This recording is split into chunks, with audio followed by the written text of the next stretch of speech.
What needs to be included in a basic privacy policy? Well, whether you're targeting visitors in GDPR countries or not, it's always a good idea to answer the following questions in any privacy policy. These questions could be: who is the site owner?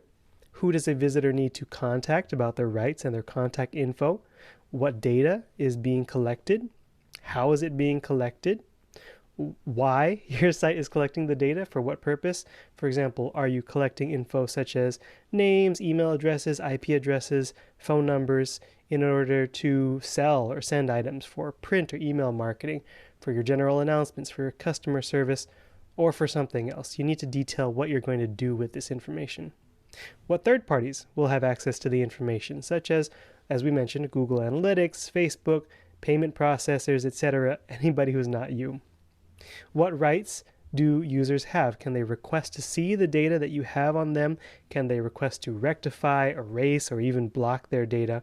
Remember, visitors to your website must first give their data to you willingly, and then have the ability to decline or withdraw consent to their data. We also want to include what is the process to notify users when you update the privacy policy. Your policy can also include an effective date, and if you target people in the EU, you must have a separate cookie policy as well.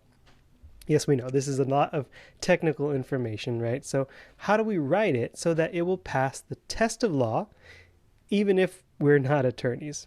Well, there are 3 ways that you can develop a privacy policy for your website. You can either purchase a template, you can generate one online, or you can hire an attorney.